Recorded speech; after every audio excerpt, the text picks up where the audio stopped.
Assalamualaikum warahmatullahi wabarakatuh. Alhamdulillahirabbil alamin. Wassalatu wassalamu ala asyrofil anbiya'i wal mursalin wa ala alihi wa sahbihi ajmain amma ba'du. Pertama dan yang paling utama, mari kita panjatkan puji syukur kehadirat Allah Subhanahu wa taala, Tuhan yang Maha Esa, yang telah memberikan berkah dan rahmatnya. Salawat serta salam selalu tercurah limpahkan kepada Nabi Muhammad SAW, dan semoga kita semua mendapatkan syafaatnya di hari akhir. Amin ya robbal alamin. Pada hari ini, kami dari kelompok 6 akan mempresentasikan hasil diskusi kelompok kami dengan judul Strategi Pembelajaran Berbasis Masalah. Kami dari kelompok 6 yang beranggotakan Suci Sukma Purwandini dengan NPM 205060047, Dinda Akmali Al-Ghifari dengan NPM 205060069, Sofia Rahmatillah Izzati dengan NPM 205060073, dan Elsa Triindah Pramesti dengan NPM 205060082. Yang pertama, saya akan menjelaskan pengertian pembelajaran berbasis masalah. Dalam buku karya Wina Sanjaya, strategi pembelajaran berbasis masalah dapat diartikan sebagai rangkaian aktivitas pembelajaran yang menekankan pada proses penyelesaian masalah yang dihadapi secara nyata. Hal ini disebabkan pada kenyataannya, setiap manusia akan selalu dihadapkan kepada masalah, mulai dari masalah yang sederhana sampai kepada masalah yang kompleks. Mulai dari masalah pribadi sampai kepada masalah keluarga, masalah sosial kemasyarakatan, masalah negara, sampai kepada masalah dunia.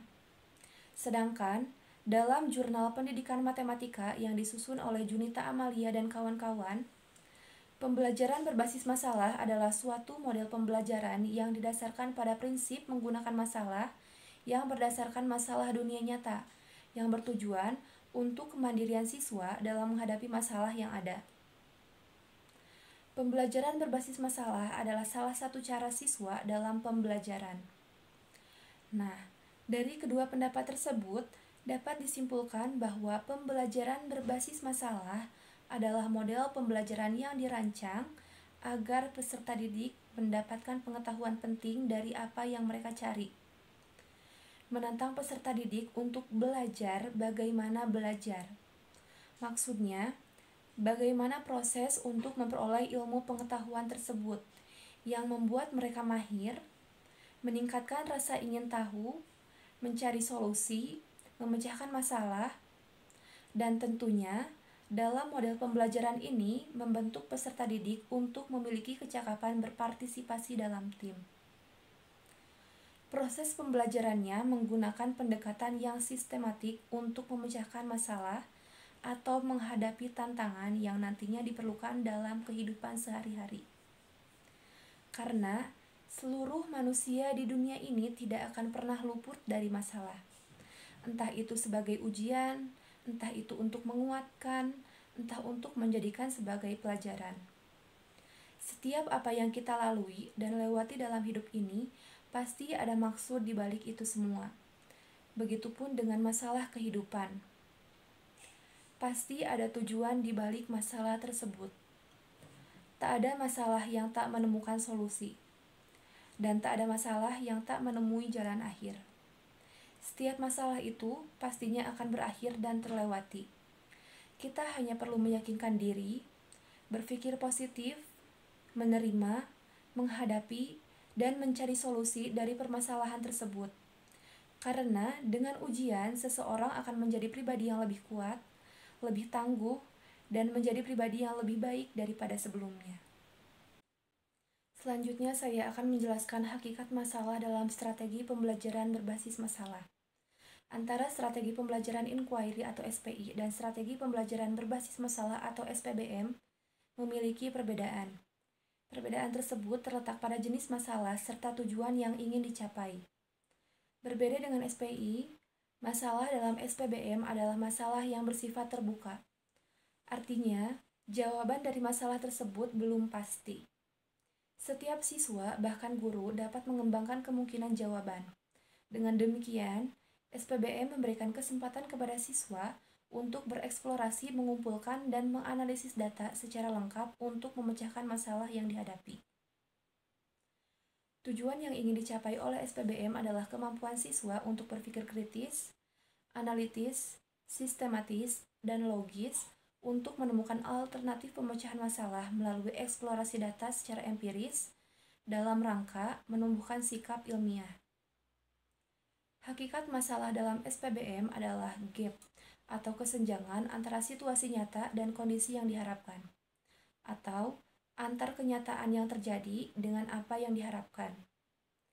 Kesenjangan tersebut bisa dirasakan dari adanya keresahan, keluhan, dan kerisauan atau kecemasan.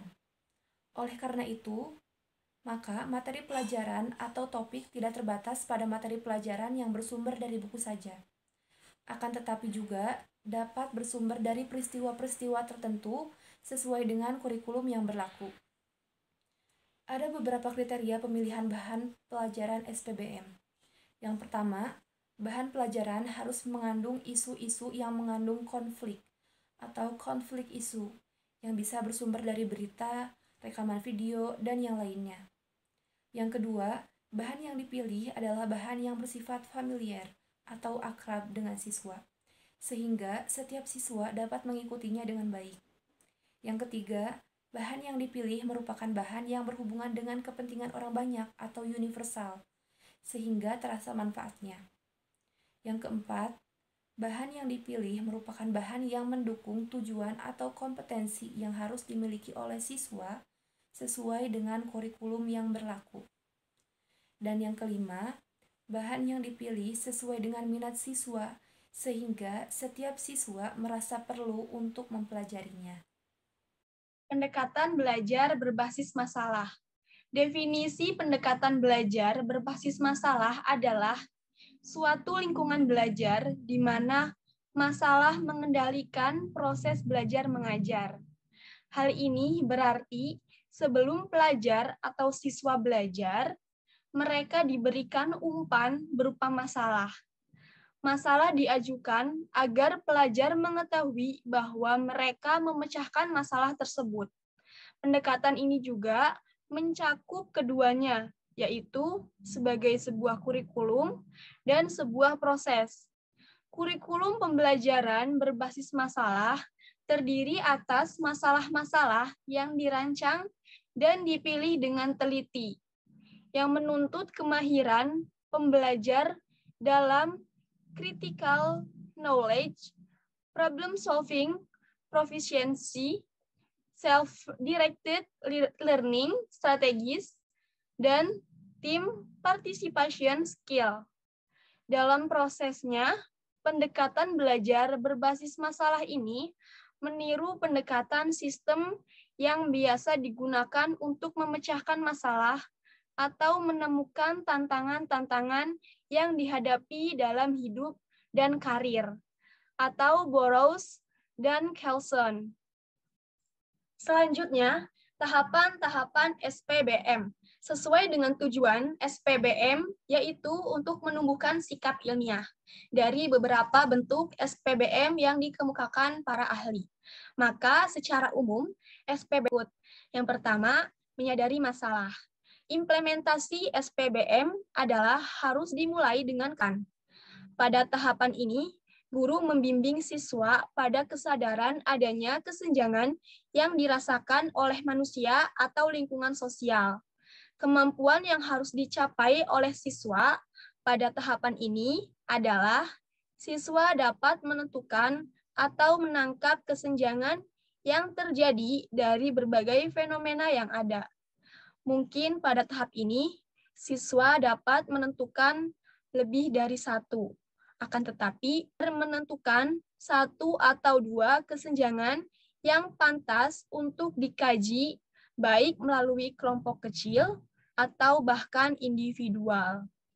Yang kedua, merumuskan masalah. Bahan pelajaran dalam bentuk topik yang dapat dicari dari kesenjangan. Selanjutnya, difokuskan pada masalah apa yang pantas untuk dikaji. Rumusan masalah sangat penting, sebab selanjutnya akan berhubungan dengan kejelasan dan kesamaan persepsi tentang masalah dan berkaitan dengan data-data apa yang harus dikumpulkan untuk menyelesaikannya. Kemampuan yang diharapkan dari siswa dalam langkah ini adalah siswa dapat menentukan prioritas masalah.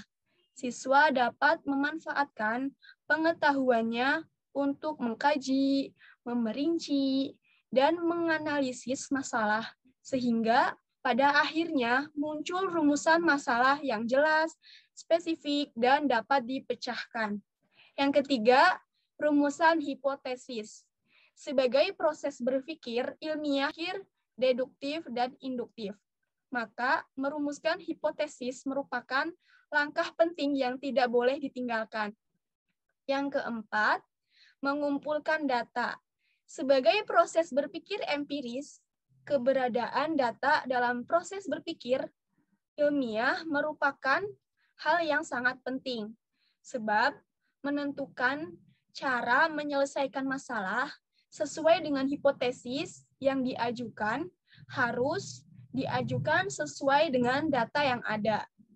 Kemampuan yang diharapkan pada tahap ini adalah kecakapan siswa untuk mengumpulkan dan memilah data, kemudian memetakan dan menyajikan dalam berbagai tampilan sehingga mudah dipahami. Yang kelima, menguji hipotesis. Berdasarkan data yang dikumpulkan, akhirnya siswa mengumpulkan hipotesis mana yang diterima dan mana yang ditolak. Kemampuan yang diharapkan dari siswa dalam tahap ini adalah kecakapan menelaah data dan sekaligus membahasnya untuk melihat hubungannya dengan masalah yang dikaji. Di samping itu, diharapkan siswa dapat mengambil keputusan dan mengambil kesimpulan. Dan yang keenam, menentukan pilihan penyelesaian. Pada tahap ini, merupakan akhir dari proses SPBM. Kemampuan yang diharapkan dari tahapan ini adalah kecakapan memilih alternatif penyelesaian yang memungkinkan dapat dilakukan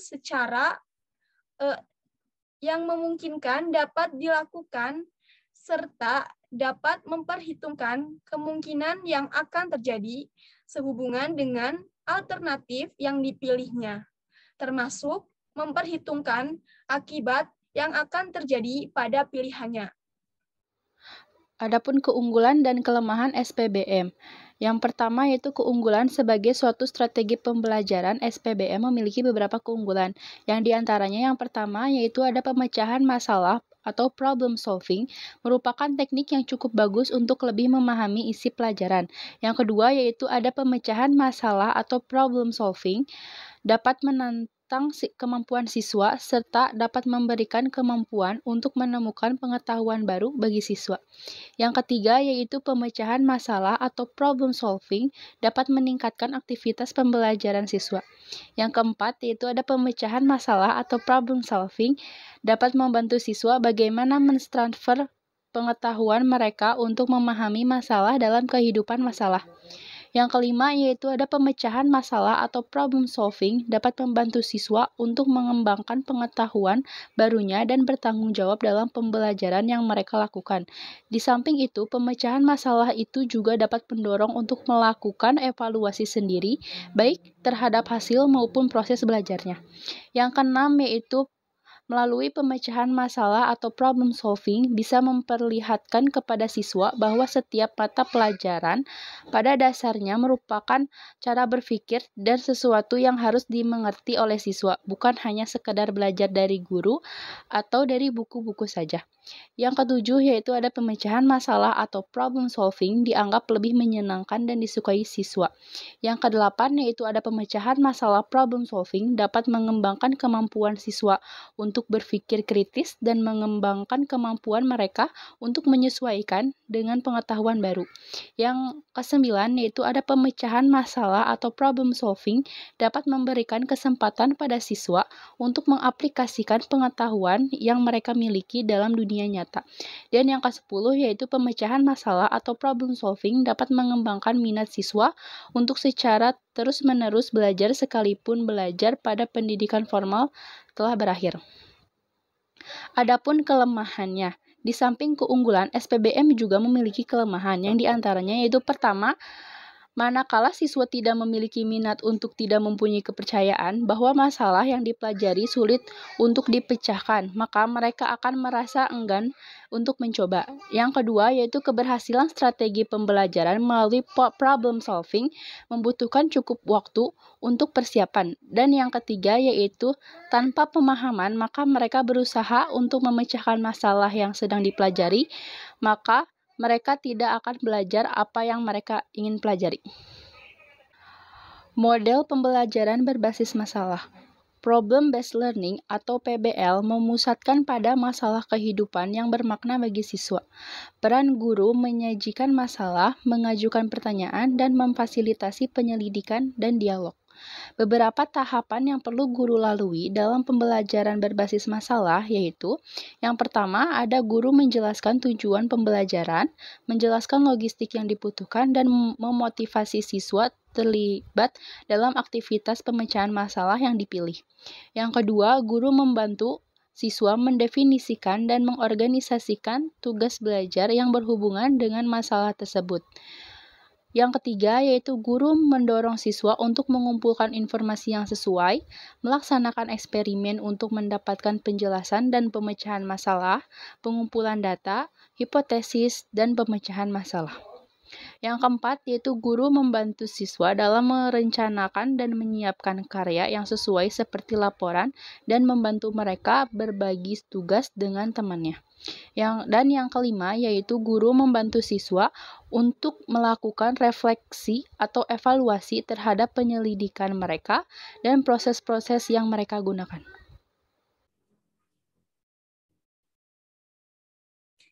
Selanjutnya ada manfaat pembelajaran berbasis masalah. Pembelajaran berbasis masalah tidak dirancang untuk membantu guru memberikan informasi sebanyak-banyaknya kepada siswa.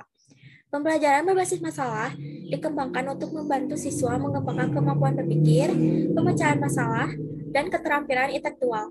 Belajar berbagai peran orang dewasa melalui pelibatan mereka dengan pengalaman nyata atau simulasi dan menjadi pembelajaran yang otonom dan mandiri.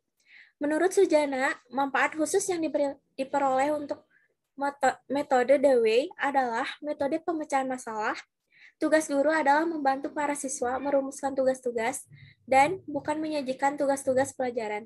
Objek pelajaran tidak dipelajari dari buku, tetapi masalah yang ada di sekitarnya.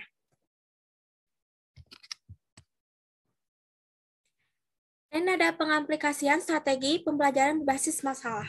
Ada 3 hal. Yang pertama ada boost group, yaitu satu kelompok besar dibagi menjadi beberapa kelompok kecil, terdiri atas 4-5 orang, tepat diatur agar siswa didapat berhadapan muka dan bertukar pikiran dengan mudah. Diskusi ini diadakan di tengah pelajaran atau di akhir pelajaran, dengan maksud menajamkan kerangka bahan pelajar, memperjelas bahan pelajaran, atau menjawab pertanyaan-pertanyaan. Dan yang kedua ada panel. Panel adalah suatu kelompok kecil, biasanya 3-6 orang, mendiskusikan suatu objek tertentu. Duduknya di dalam suatu susunan semi melingkar, dipimpin oleh seorang moderator. Panel ini secara fisik dapat berhadapan dengan audiens. Dapat juga secara tidak langsung, misalnya panelnya di televisi. Pada suatu panel yang murni, audiens tidak ikut serta dalam diskusi. Dan yang ketiga, sign desk group, yaitu suatu kelompok kelas dibagi menjadi beberapa kelompok kecil, terdiri dari 3-6 orang.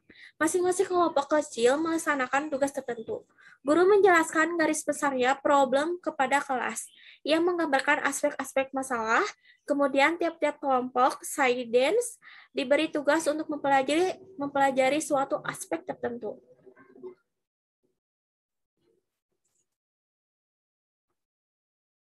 Baik, pemaparan dari kelompok kami dicukupkan saja. Mohon maaf bila masih banyak kekurangan.